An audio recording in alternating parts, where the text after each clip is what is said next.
Bayangkan, ini tahun 2025 dan planet kita telah berubah total. Laiknya permukaan air laut, cuaca ekstrim, dan lautan menjadi semakin asam hanyalah beberapa masalah yang dihadapi manusia selama bertahun-tahun.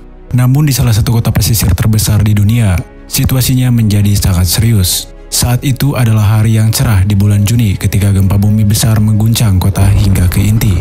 Tanah di bawah kaki orang-orang naik turun dan berguncang, dan bangunan-bangunan bergoyang dengan berbahaya. Orang-orang berlarian dengan panik, berusaha mencari tempat yang aman. Namun begitu tanah sudah bergetar, penduduk kota menyadari bahaya yang sebenarnya. Dinding air setinggi hampir 30 meter mengalir deras menuju kota didorong oleh kekuatan gempa. Tsunami menghantam kota dengan kekuatan yang tak terbayangkan. Seluruh lingkungan hancur dan ribuan orang kehilangan nyawanya. Namun disinilah hal-hal menjadi menarik. Pasca bencana, pemerintah kota menyadari bahwa mereka tidak bisa membangun kembali kota seperti semula. Mereka perlu lebih siap menghadapi potensi bencana berikutnya. Maka mereka menghasilkan proyek yang sangat ambisius, membangun kota di bawah laut. Tujuannya adalah untuk menciptakan kota yang mandiri dan berkelanjutan di bawah permukaan laut yang tahan terhadap bencana alam apapun. Kota bawah laut ini akan didukung oleh energi terbarukan, menggunakan tenaga pasang surut dan panel surya bawah air. Ini akan dirancang untuk tahan terhadap cuaca ekstrim dan akan memiliki sistem tanggap darurat sendiri. Proyek ini menarik beberapa ilmuwan, insinyur, dan arsitek terkemuka di dunia. Mereka bekerja tanpa kenal lelah untuk merancang kota dan dengan cermat mempertimbangkan setiap aspek proyek.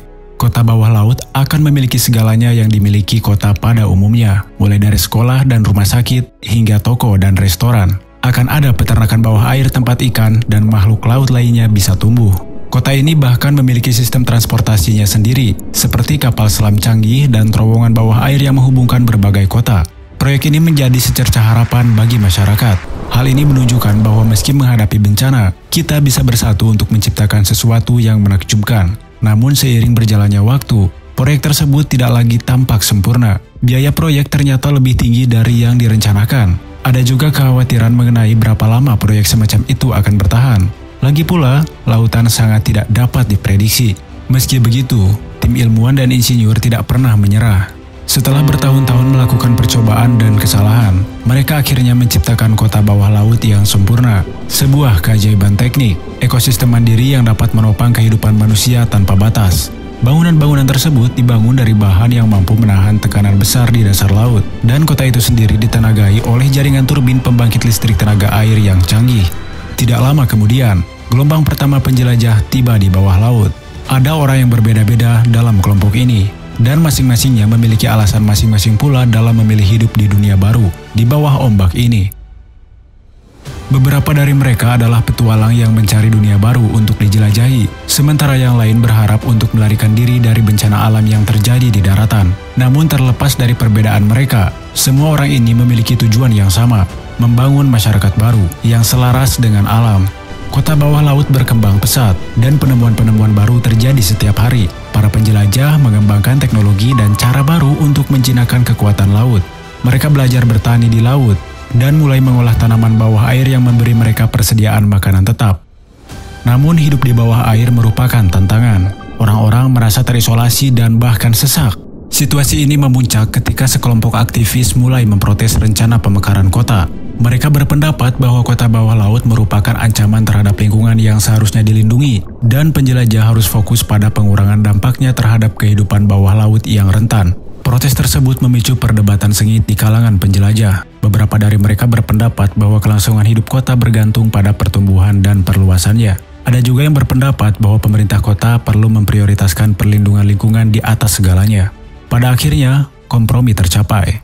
Kota ini akan terus berkembang, namun prioritas utamanya adalah berkelanjutan dan sikap bertanggung jawab terhadap alam. Para penjelajah akan melakukan yang terbaik untuk mengurangi dampaknya terhadap lingkungan dengan menggunakan teknologi baru dan mengikuti aturan konservasi yang ketat. Dan mereka juga mengingat pentingnya melindungi laut dan ekosistemnya yang rapuh.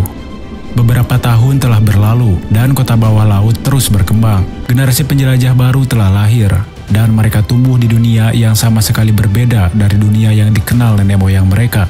Mereka tidak pernah melihat dunia di permukaan, namun menghargai keindahan dan kompleksitas dunia bawah laut yang mereka sebut sebagai rumah ini. Dan seiring berjalannya waktu, kota ini menjadi simbol harapan bagi dunia yang sedang berjuang melawan dampak buruk perubahan iklim. Hal ini menunjukkan bahwa terlepas dari segala kesulitan yang ada, masyarakat dapat bersatu untuk menciptakan dunia yang lebih baik. Hal ini merupakan pengingat bahwa masa depan tidak dapat ditentukan, dan kita dapat membangunnya secara berkelanjutan dan selaras dengan alam.